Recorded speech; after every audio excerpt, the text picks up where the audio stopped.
Ladies and gentlemen, good day and welcome to the TVS Motors Limited Q3 FY24 post-results conference call hosted by Batlivala & Karani Securities India Private Limited.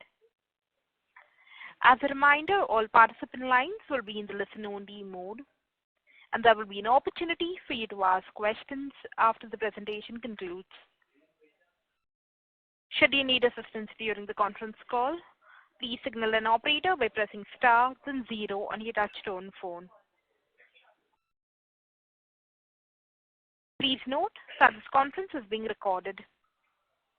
I now want the conference over to Mr. Annamalai Jayaraj from Batlivala & Karani Securities India Private Limited. Thank you and over to you, sir. Thank you, Nizam. Welcome all the participants for TVS Motor Company 3Q FY24 post-results conference call. From TVS Motor Company Management, we have with us today Mr. K.N. Radhakrishnan, Director and Chief Executive Officer, and Mr. K. Gopal Desikan, Chief Financial Officer. Now we will hand over the call to Mr. K.N. Radhakrishnan for the opening remarks to be followed by question and answer session. Over to you, sir. Good evening everyone, and thanks for joining us today. Happy New Year to everyone. Let 2024 bring in a lot of happiness, success and prosperity to all of you. We are very delighted to share the company's PBT and the performance during last quarter. Company's PBT surpassed the milestone of 2,100 crores for the first time. All of you will remember that last year as a whole, we had 2,003 crores as a year as a whole profit. PBT for the first 9-month period is 2,109 crores and we are extremely happy about it. During Q3, the company continued its sustained growth in revenue, EBITDA and profit. Company continuously surpassing its own milestones due to excellent product pipeline and thanks to the customers and their confidence on TVS Motor. Let me get into a little more detail about this quarter. During this quarter, company's operating revenue grew by 26%. 8,245 crores as against last year 6,545 crores during Q3 last year. Domestic ICE two-wheeler market company sales grew 33%, almost 8 lakh units as against last year 6 lakh. All of you know the industry growth. We have done much better than the industry growth. In international market, the company sales grew by 4% at 2.16 lakhs. Against last year's 2.07. Here also we have grown better than the industry. During the quarter, company sold 48,000 units of electric vehicles as against last year's 29,000. Here also we have done better than the industry. Total two-wheeler sales grew by 27% at 10.63 lakhs against last year's 8.36 lakh units in Q3 last year. Total sales of three-wheelers is at 38,000 as against last year's 43,000 in Q3 last year. During this quarter, company's EBITDA grew by 40%, 924 crores as against EBITDA of 659 crores during Q3 of last year. And EBITDA margin for this quarter is 11.2, improved from 10.1 last year in Q3. PBT for the quarter grew by 63% at 775 crores as against 475 crores during Q3 of last year.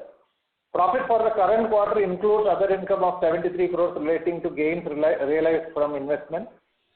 Profit after tax for the quarter grew by 68%, 593 crores as against 353 crores of Q3 last year.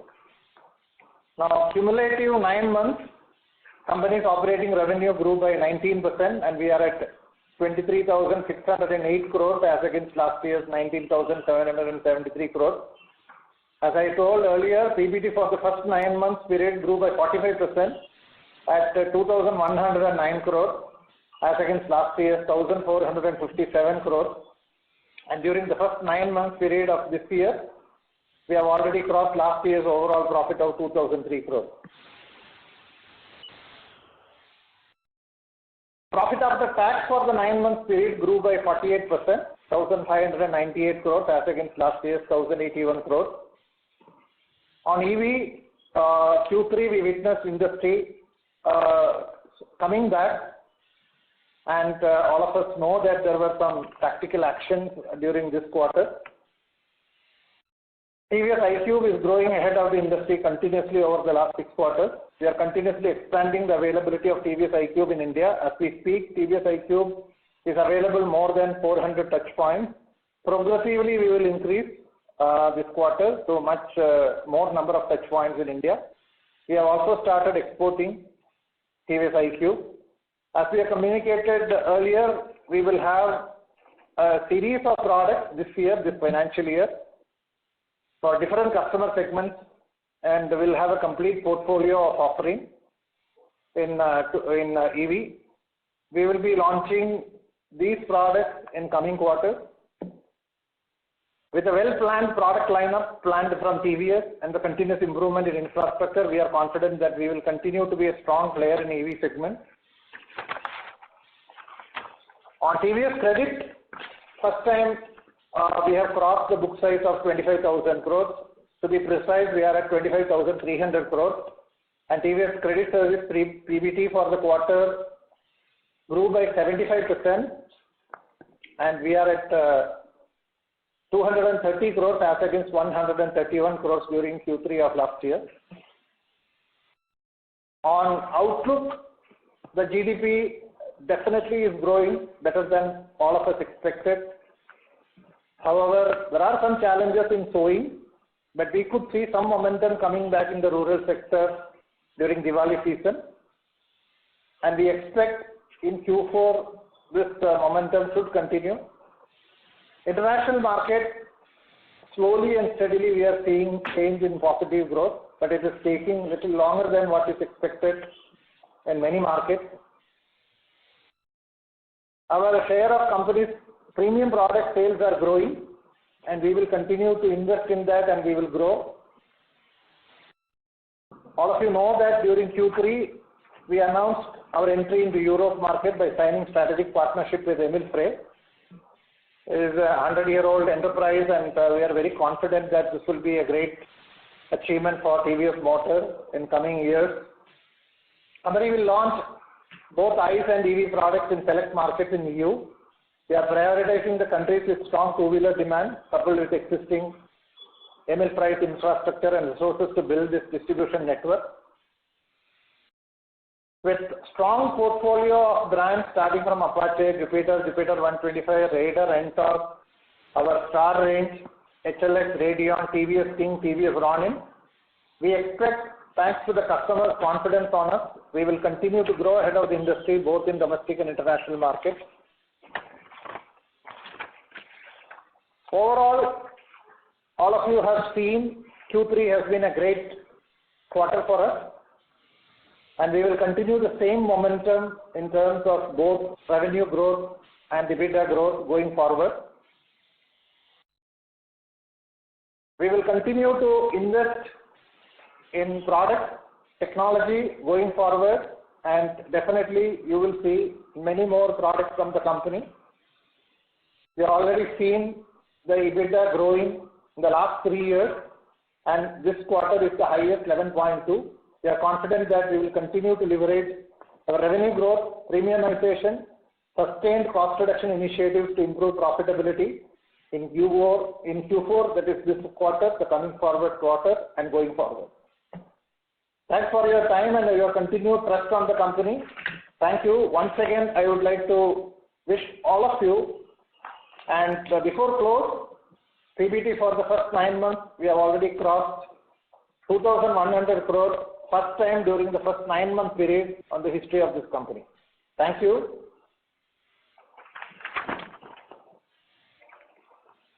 Should we open up for questions?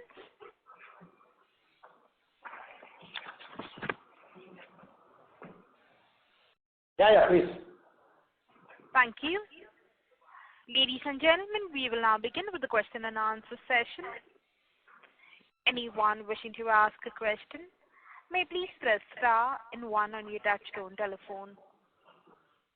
If you wish to remove yourself from the question queue, you may press star and 2. Participants are requested to use handsets while asking a question. Ladies and gentlemen, we will wait for a moment while the question queue assembles.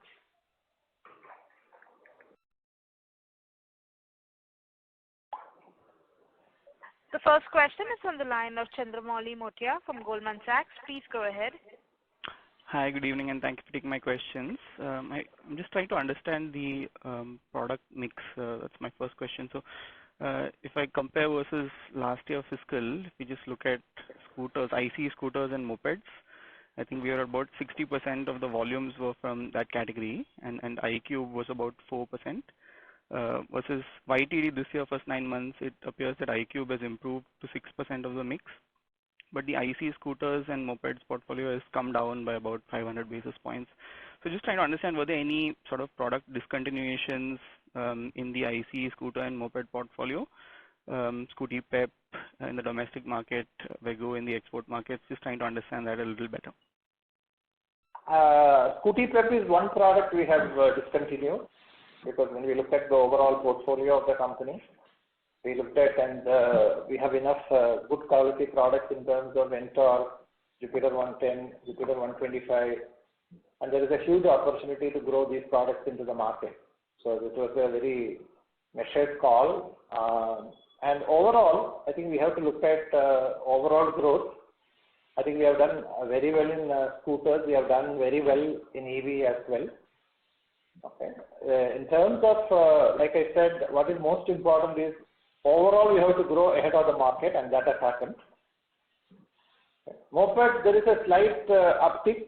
That's why I said there is some change we are able to see in the rural market. But it's early signs. I think we have to wait, because still the buying power of these entry-level customers, especially in the rural, it's only improving. It has not come to the normal level. So we have to be a little bit patient here. Scooters and EV, we are very confident that going forward it will do extremely well. Got it. That's helpful. Second question is specific to the Raider. I think product continues to do very well. Seems to be a lot of full demand in the market. It appears that you have been able to take some price hikes on the Raider. So just trying to understand, I think that sports 125 category seems to have more product launches from peers. There seems to be some price cuts also from some of your peers. So what's giving you the confidence to take these price actions on the Raider? And also just related to that, have you been able to take price hikes in January across the portfolio? Oh, Raider is a great product. I think the customer confidence is what is seen. Like I said last time, Raider is one offering from the company which is very well accepted in the market, and quarter after quarter we are able to see the customer retails going up, and the market after market we are seeing huge success. I think it is purely the connectivity with the customer. And we constantly look at the opportunity, and depending upon the opportunity we look at the pricing. And as of now, we have not increased any prices and in January or even in December. Got it. That's helpful. And lastly, just a housekeeping question. If you could just share the exports revenues and the spares revenues for the quarter, please. Give me a minute.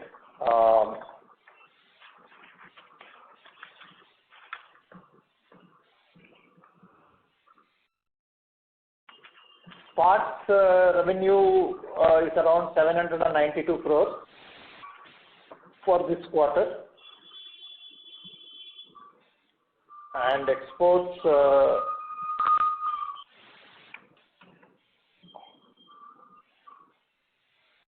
just a minute.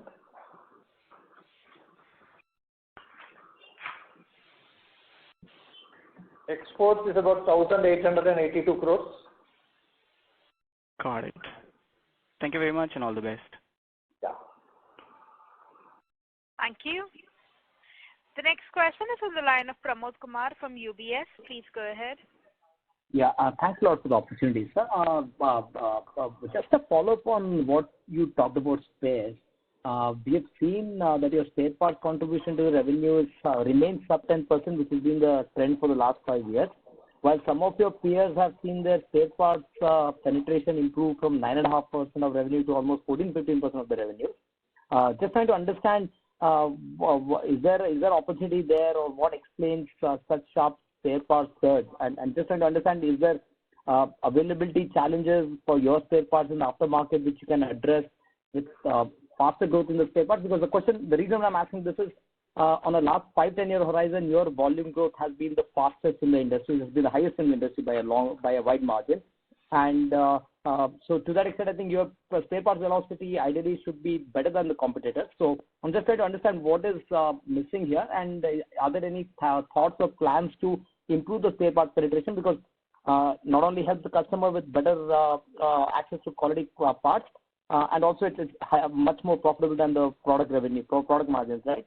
So if you can just help us understand this, sir. See, spare parts is also growing. If you look at our revenue growth, overall revenue growth and spare parts growth, we are doing extremely well. But we constantly look at where are the opportunities in terms of more penetration in spare parts. But fundamental thing is we want to push spare parts on the same principle of the stocks and the authorized parts stockists as well as the retailers. We reach the right kind of levels of stock, because we don't want to push the numbers just extra. I think what is most important is based on consumption, based on the service productivity in the dealership. That is the way we look at it. But every time when I look at it, there is opportunity. Definitely there is opportunity to. And thanks a lot for that, sir. And on the demand side, sir, you said rural has started to has seen some traction. But how do you look at rural versus urban? Because you are one of the few guys who has a portfolio which is relevant in both urban and rural markets. So how do you see the rural versus urban bit? Because there is a bit of a thought process that 100cc demand is coming back, rural demand is recovering, and it could kind of have a a drag on the scooterization, the premiumization trend. So from your vantage point, how are you seeing these trends playing out, sir? See, rural too early. Because if I look at it, there is only small improvement in terms of the entry level and moped. It's not a significant change, but I'm very sure that these are markets where they had maximum problems post COVID and income level, and because of the transition to the electronic fuel injection because of OBD, the BS6 and the further OBD phase A. I think the prices have gone up. So I think the transition is happening, and as you know, the retail financing is also supporting this set of customers. I'm very sure that quarter after quarter you will see small improvement in this growth. However, significant growth will be seen in semi-urban and urban. So this is something we have to be conscious. However, I think slowly you will see the change, and I'm very sure that the sentiments are becoming positive, so we have to wait and watch. One level of change we have seen this year in the Diwali season. Okay. Sir, on the P&L side, your other expenditure and employee costs continues to kind of grow reasonably ahead of the revenue in a way, more or less on a quarter-on-quarter basis. So just trying to understand what will be the sustainable trend you're looking at, sir, especially for other expenditure, because last quarter we had a couple of launches which were there only in the 2Q base. Even on that base, we have seen a further improvement or a higher spending there. And even on the employee side, if you can just help us understand by when do you start seeing it as a percentage kind of normalizing on a sequential basis, sir? See, other expenses, let me answer first. I think there is an increase in the packing and freight expenses because of the expenses really going up, the prices going up. And as you know, this year Q3 we had the full season in terms of both Dasara and Diwali. And you remember, we definitely invest in, we keep it as an investment. We don't look at it as a cost on the marketing side. I think one of the reasons why Raider and Jupiter 125 and some of the portfolios are doing extremely well is the kind of investments what we have made. And that will help us to take it to the next levels in terms of, and what is most important is when the revenue starts growing up, this percentages also will help us. And on employee cost, this is the area where we are investing in, especially in the new technology areas like software engineers and also in analytics and digital and also electronics. I think we are building up a very, very strong team. Okay, and this is required because when we are now trying to look at entering into many of the global markets, especially developed markets, this requires investments in people because this will come first. and then you will start realizing the turnover and the top line. So I'm pretty confident that this is definitely going to be the strength of TVS Motors. So the salary cost, we are not investing in ICE, we are investing behind areas where we need to really look at the future and areas where we need to improve our domain expertise. Fair enough. Sir, lastly, to Desikan, sir, if you can just help us understand the consolidated operation outside of financing arm, sir. There have been losses which had spiked up last year and during first half. How are we trending there in terms of the control on the losses there, sir, or on the expenditure side? Thanks a lot. Yeah, let me start with finance because they have done very well this quarter. For the quarter, the PBT reported yesterday was 229 crores as against the sequential quarter of Q2 of 179, more by 50 crores. And again, like TVS Motor, the 9 months ended profit of 566 crores is more than the full year's profit of 511 of last year. As far as book size is concerned, they have crossed the 25,000 crores. And the GNPA is at 3.1%. And even after the circular on RBI with regard to the additional risk-related capital allocation, the capital adequacy ratio is at a healthy 8.6%. Therefore, the collections have been, as usual, very good. The business disbursement for the quarter is around 7,000 crores when compared to the last year's 6,000 plus crores. This is what, as far as TVS credit is concerned. The other, as explained in the previous quarter also, the Norton-related expenses are more out of accounting compulsions being written off. Otherwise, they are all development-related costs, and it has come down when compared to the previous quarter. Here I want to highlight only, last time also I highlighted that, please understand, you need to have a healthy product pipeline. And we are now designing and developing and putting that products in totality. And definitely it will take about 6 to 8 quarters to start completely realizing the benefits of that. And as you know, this is going to be a complete portfolio which is going to help Norton to supplement the complete product range what TVS Motor has got today. So I'm pretty confident that going forward you will see a very strong product pipeline from Norton, and that product will delight the customers globally, and it will start doing extremely well.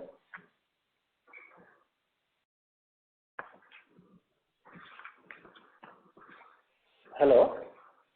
Yes, sir, I'm done with my questions. Thanks a lot. Thank you. Thank you. The next question is on the line of Kapil Singh from Nomura. Please go ahead. Good evening, sir. Just one perspective from you on EV industry demand and also, competitive intensity. Are you seeing an increase in competitive intensity versus last time we met? And how is the profitability trending for, iQube? See, our profitability is continuing to be strong, okay? But all of us, we need to understand that there are some tactical actions. I think we can expect this from competition. But according to us, pricing is only one element in the process of buying. There are many aspects for the customer. He will look at the product, he will look at the experience, usage, connectivity, infotainment, range, build quality, many parameters he will look at it. So price is only one parameter, okay? And what we should look at as an industry is how we are going to focus on the customer, how we are going to deliver products which are going to be in a sustainable basis. And here I wanted to only look at one thing. Okay, we have seen similar short-term action in ICE also in the past. Okay, there were several tactical actions short-term, and many players have done it, and none of them has sustained. We have seen it in retail financing. We have seen such things when some models are discounting heavily. But please understand, consumer understands all this, and they are not going to, beyond the point, help building a brand. And we are talking about an industry which is going to be long-term, going to be very strong, sustainable, and we will very clearly focus on delighting the customer with every touch point. And already iQube existing customers are extremely delighted and happy. They are our brand ambassadors. Currently we have about 400 dealers. We will double it by end of the quarter. So there is a huge opportunity, and we are also going to We already started exporting. There is a huge market for exports, and we are also coming up with a lot of product in the pipeline. The new product launches are going to come. So these are things which we have seen even in the past. So we are not so worried. And what is most important is we are continuously doing better than the industry. That is what is most important. Sure, sir. No, that I agree. And in terms of the reach for iQube, in terms of number of cities, how is it right now, and how does it compare to Japan? I said 400. Okay, we are looking at doubling it in the next 3 months. I'm sorry, doubling it in the next 3 months. Yeah. Okay. Because we use our own existing dealers. Okay, understood. Just one clarification I had on the other income. There is a mention in the notes to accounts that there was some 82 crores income that has been recognized as part of other income due to a transaction with Sundaram Auto Components. And there is another 37 crores fair value recognition. But when I see the other income, it is showing up 73 crores. So can you please help me reconcile this? No, the other income, 1 second, let's go to the notes for a minute. Let me just see the notes. The 80 plus crores, what you indicated is a realized gain of a capital reduction, what we have done through an NCLT order with the wholly owned subsidiary Sundaram Auto Components.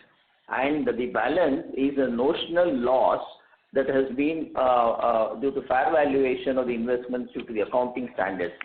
The net figure is what is that 73.4 crores. The other income for the quarter ended 30th September and the year ended 31st March includes, that's a separate one, 37.55 and 61.69. So note number 3 relates only to the 82.27 crores of realized gain and adjusted against the notional loss of around 9 crores. I'm sorry, where is the notional loss mentioned? No, this only talks about towards the reduction that includes the profit of 82.7 recognized as part of other income. So the net figure of 73.4 is 82.27 minus that 9 crores of notional loss. Okay, and then where is this 37 crores recognized? No, the point number 4 is the 30th September 2023 for the quarter and for the previous. Okay. Yeah, I got it now. Okay. Thank you. That's all from my side. Okay. Thank you. The next question is on the line of Amin Pirani from JP Morgan. Please go ahead. Yes. Hi, sir. Thanks for the opportunity. So my question is on the export side. You mentioned that recovery is happening, but it's happening, at a slightly slower pace. So, 2 questions there. A, is the recovery happening due to demand being weak, or is it more to do with currency availability and other issues? And the follow-up on that is, are we seeing further supply-related problems because of the recent crisis on the Red Sea, and is it causing us, in terms of higher freight rates or unavailability of containers, and what's the outlook for that? Thank you. I think on the first item, whatever you highlighted, definitely some of the markets we are seeing both depreciation of the currency and also sometimes delay. I won't say currency availability is not there, but there is a delay. Okay. In terms of when I said recovery, we went through last 6 months back a dispatch kind of a control because the retails were slowing down. So all that is corrected. Now we don't have any problem in terms of more and more customer retails happening. We are able to dispatch more and more. Now coming back to the current crisis, whatever you said, it has just started. There are some initial feedbacks on container availability, some pricing going up. I think we have to very closely watch it. Okay, so it's too early, I would say, but it is seen this month, for example. Okay. Understood. Understood. That's helpful. And secondly, on the the rural recovery that you talked about, are we you talked about the EV related launches that you were expecting. Is there a plan to launch motorcycles or scooters at the lower end if you are seeing a rural recovery, or you think the portfolio on the ICE side is more or less complete as far as TVS is concerned? See, we have to constantly look at the strength of TVS is constantly looking at the customer segment and looking at where are the products we can come up with. So that will continue. I think we should not be so much worried about the rural challenges, what we have gone through in the last couple of years. See, given the population, given the kind of infrastructure investments on roads and kind of connectivity, whatever we have seen, and the mobility need, I think two-wheelers, I always believe that it will grow more than 10% CAGR, definitely. And rural will also start growing. I think what we have seen is the ability of the rural not able to manage the cost increases and price increases, and their income not growing in line with that. Okay. On the EV side, again, the product pipeline is based on the customer segment. There may be some short-term challenges in certain areas in rural. I think we have to look at a long-term point of view and then invest in this product and develop. Okay, and we look at the customer segment. Okay, and more and more closer to the launch, I will tell you what kind of products and when we will be launching. Sure, thank you. Just lastly, can you help us with the financing penetration that you have seen in the quarter? This is retail finance? Retail finance, yes. Yeah, just a minute. I'll tell you. Retail financing is now healthy this quarter thanks to the Diwali season and the festive season. We have seen almost 65%. Okay. Which, according to me, is one of the best numbers I have seen in retail finance. Yes, that's true. Thank you, sir. I'll come back in the queue. Thank you. The next question is from the line of Raghunandan NL from Nuvama Research. Please go ahead. Congratulations, sir, for strong set of numbers. Sir, firstly, a follow-up question on the EV side. In earlier quarters, you had indicated that we have achieved a gross margin break-even for electric two-wheelers. Has margins further improved considering the fall in battery prices and continuous efforts on localization and better scale? And, going forward, you should also get more benefits in terms of PLI incentives. So how are you looking at it? Would you be retaining the benefits or partially passing on the benefits to support EV penetration? See, like I said, the margins are positive and it is definitely improving. What is most important is this is an investment phase in terms of products and technology, and we have to come up with a range of products and then grow good volumes in the market. So that is the focus we are in. But we are happy on the journey of margins and how it is overall panning out. And we are also now just started products into the global market. There's a huge opportunity there. So if you ask me, the priority is to look at delivering the products which are in the pipeline, continue to grow the customer satisfaction and the volumes, concurrently look at how do we cut down the cost and continuously improve the margin. Got it, sir. And on the overall raw material cost, there is some decline on a QOQ basis. So just trying to understand what were the factors which led to this decline, because even on a QOQ basis, if I look at the share of exports, that has slightly come down. So despite the exports coming down, there is margin improvement. If you can talk a little about what helped the margins. See, quarter on quarter, if I look at last quarter to this quarter, material cost has reduced mainly due to sustained material cost reduction. And as you know, the commodities are almost flat.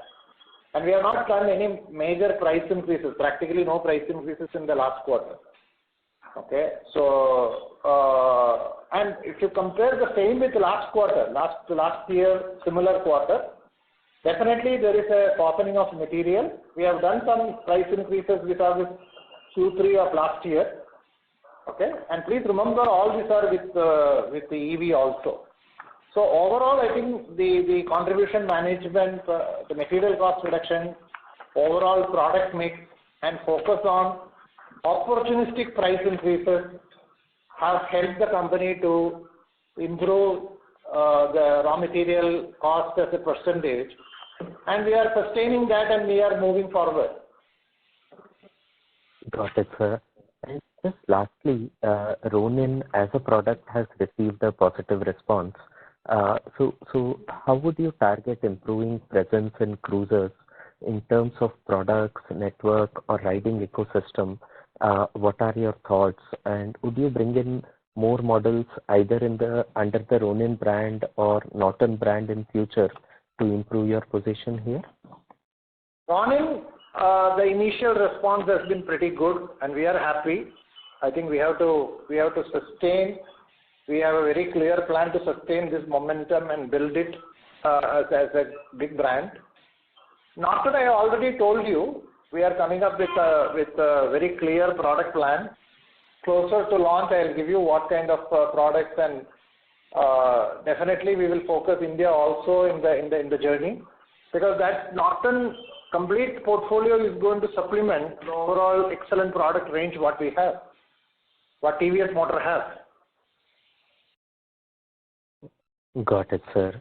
Thank you very much and wishing you all the best. Thank you.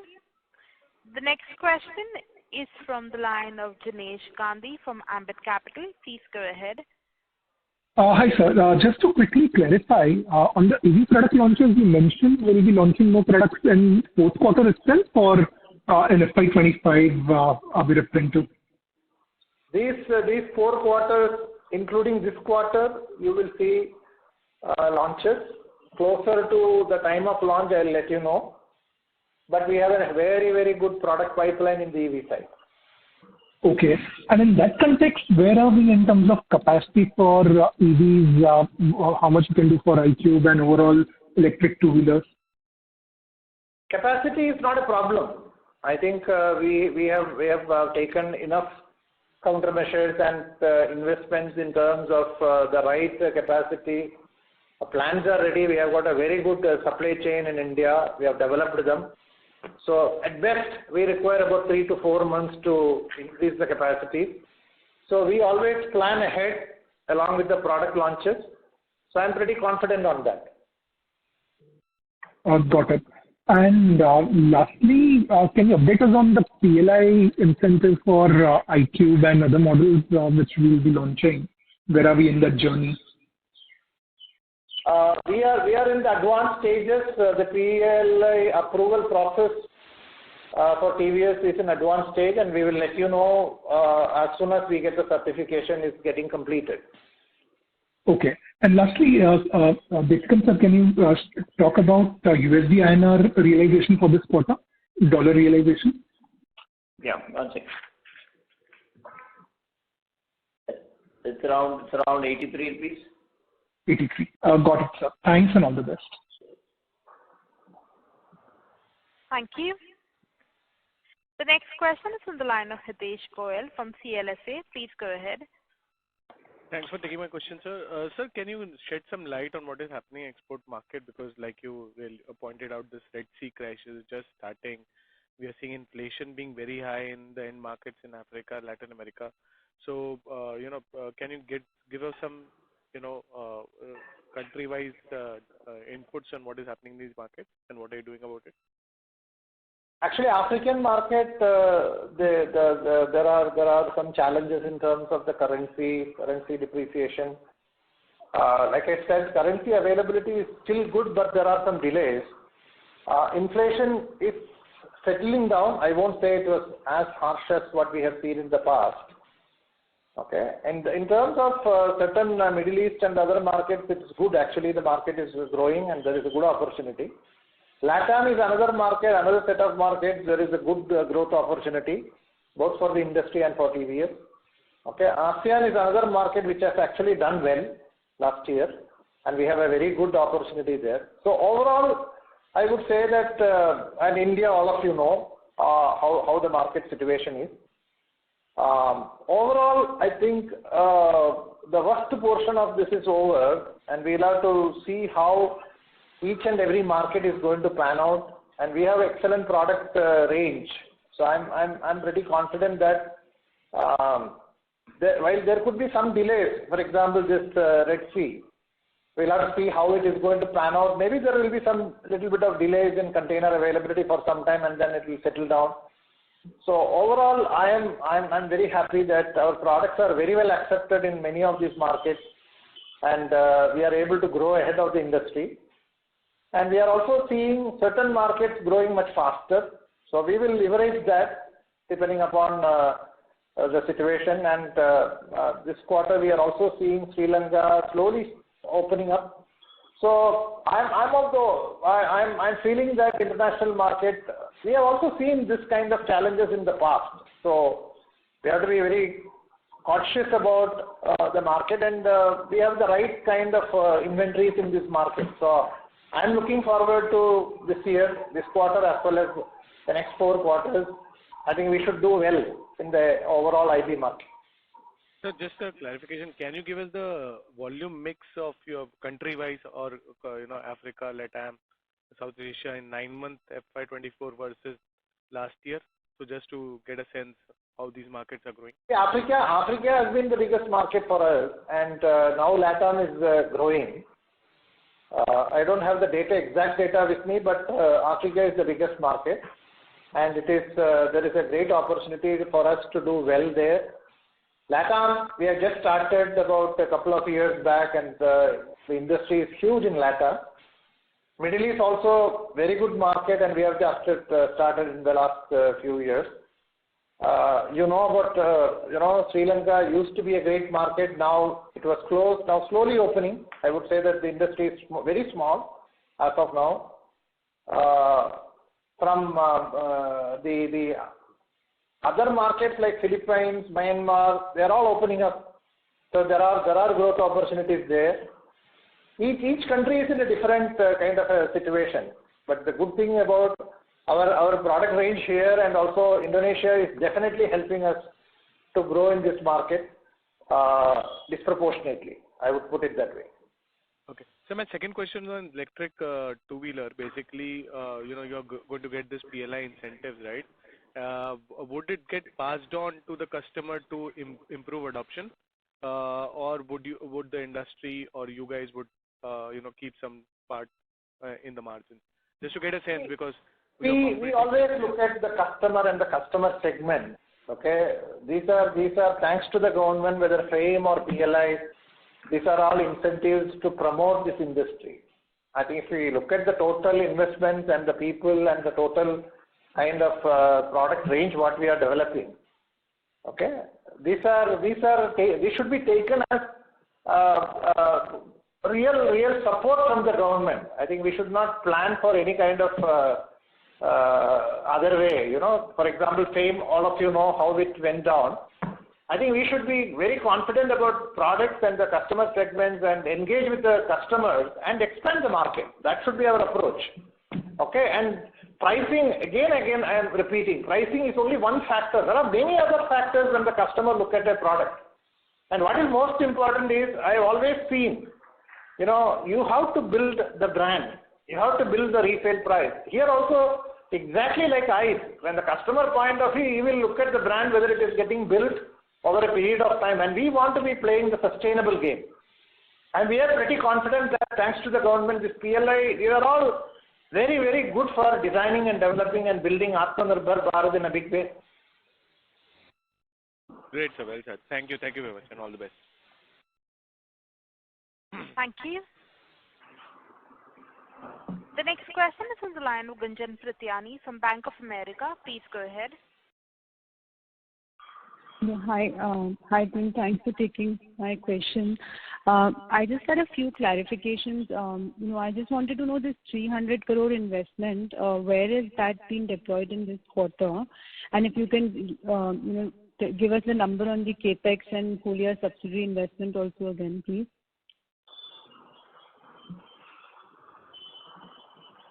One second, please. So we have invested in Norton around 80 crores, and the other subsidiaries around 100 crores, 120 crores. As far as, we have also invested in some technology company like Kilowatt, and this is what I think overall. We have invested in Norton, SCMG, and Kilowatt. And a little bit in TVS Digital. Yeah, and a little bit in TVS Digital. Okay. And what is the guidance for full year now on the sub-investments? I think we're already running at roughly around 900 crores so far, 9 months, right? Maybe another 950 crores. 200 crores. Okay. Anything on capex, sir? Full year capex? CapEx, I think last time we highlighted around, including EV, predominantly on EV, 1,000 crores, including all the products in EV and the product pipeline, what we are looking at. Okay. So overall 2,000 crores, 1,000 on the vehicle side, and the subsidiaries would be about another 1,100 crores. Okay, that's clear. So the other question I had, maybe it's just a clarification or repetition. You mentioned right in the beginning that there have been some tactical moves in the EV market. Can you just talk about what sort of changes that you've seen in the competitive? Because here in terms of ramping up the business on 20,000 units a month, and then we've seen that number come down. Is there any change that you've seen in the market environment that has slowed down our ramp up? See, I like I said, tactical, all of you understand what is tactical, and competition, how they are looking at it. We are very clear that we want to build brand IQ, and it is doing extremely well. It has grown ahead of the industry. What is most important is you have to grow ahead of the industry, and ahead of the industry very respectfully in terms of overall, on one side, customer engagement and customer NPS growing, on the other side, the gross margin of the business growing. So this is exactly what we have done, and we are only present in 400 touch points today in EV.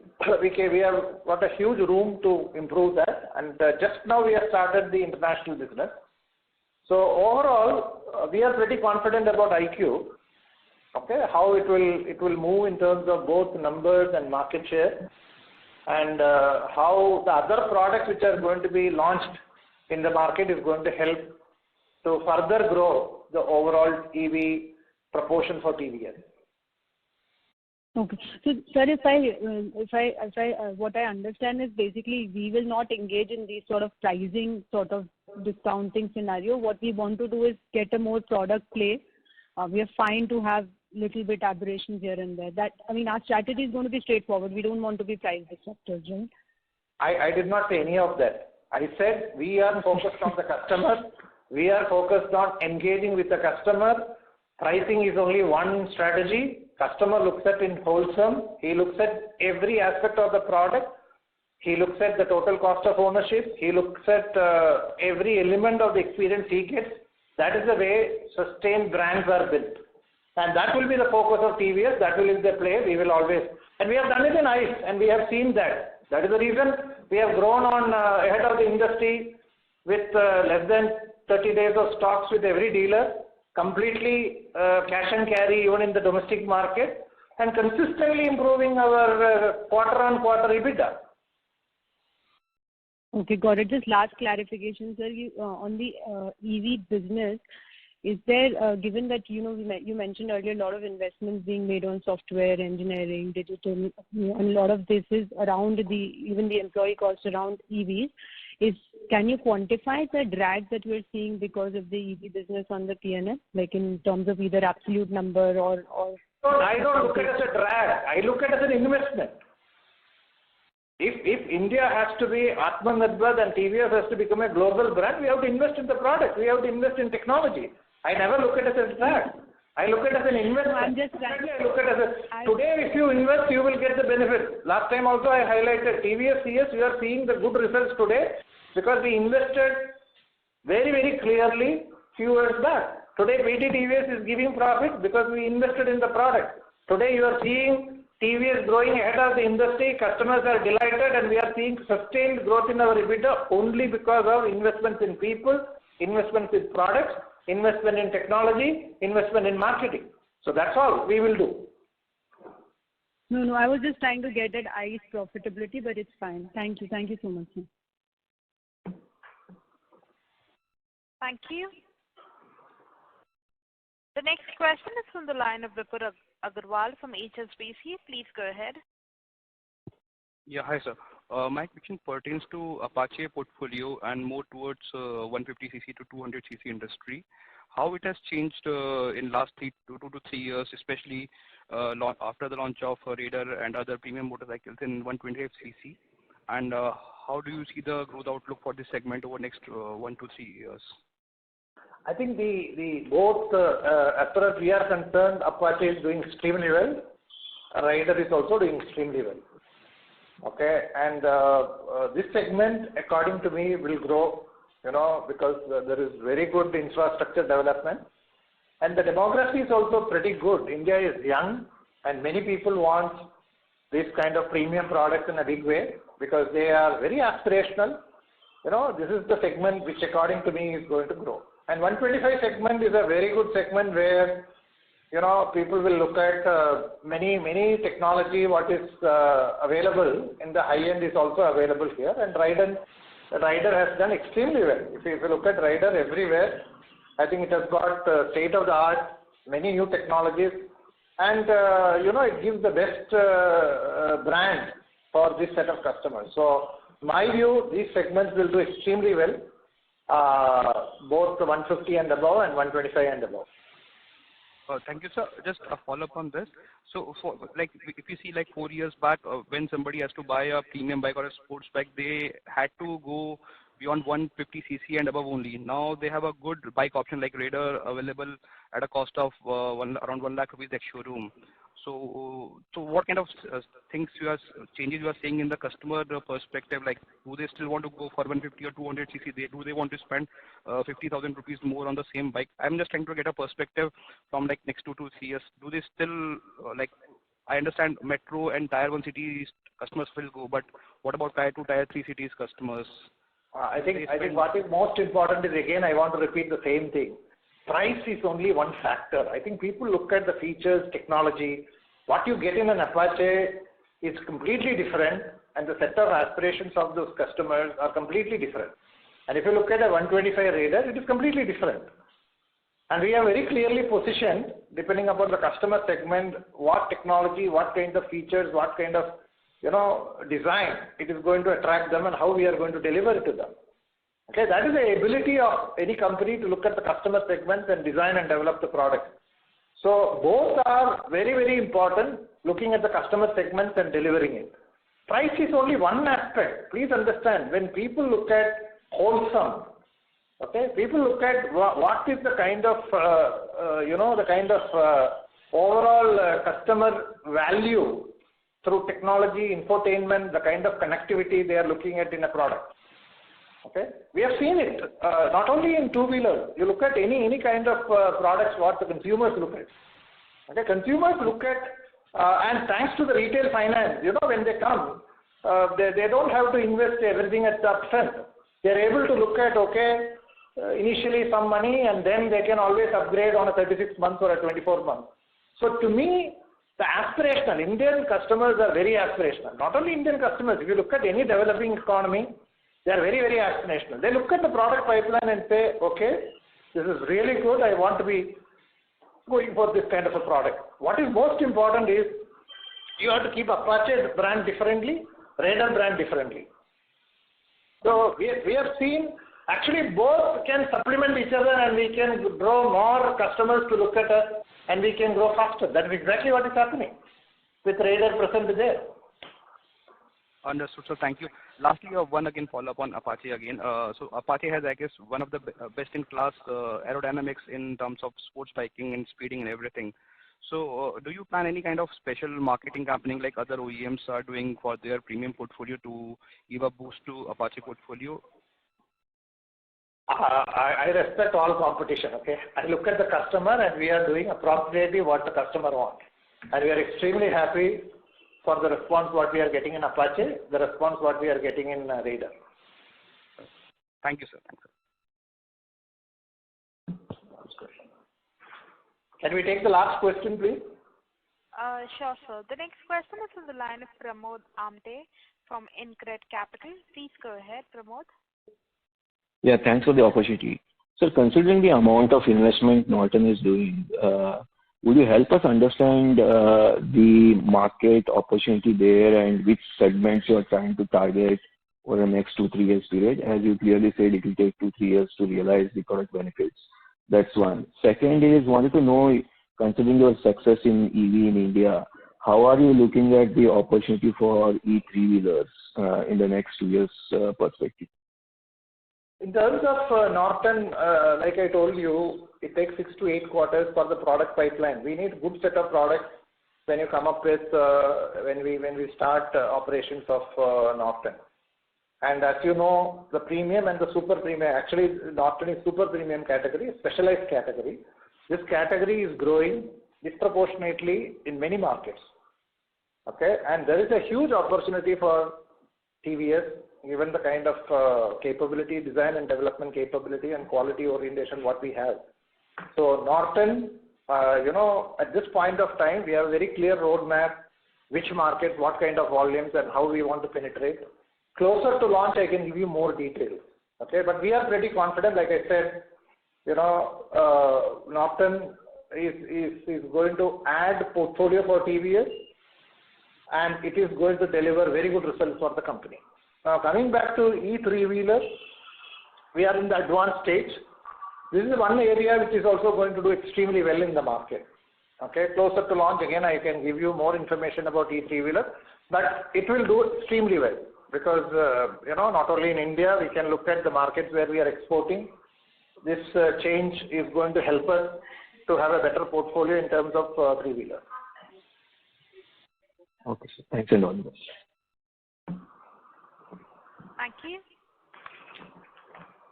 you. Thank you everyone, and once again, happy and prosperous 2024. And you have seen a quarter with the best results on operating revenue of 8,245 crores, best EBITDA margin of 11.2, and PBT for the year 2,100 crores, crossing in 9 months, crossing last year's number of 2,003 crores. I am very confident that our focus on customers, we will continue with the kind of portfolio what we have, and we will definitely leverage the scale benefits and premiumization and material cost reduction. And quarter after quarter, we will continue to improve our EBITDA gains. Thank you, and once again, Happy New Year, prosperous New Year to all of you. Thank you. Thank you, members of the management team. Ladies and gentlemen, on behalf of Batlivala and Karani Securities India Private Limited, that concludes this conference call. We thank you for joining us, and you may now disconnect your lines. Thank you.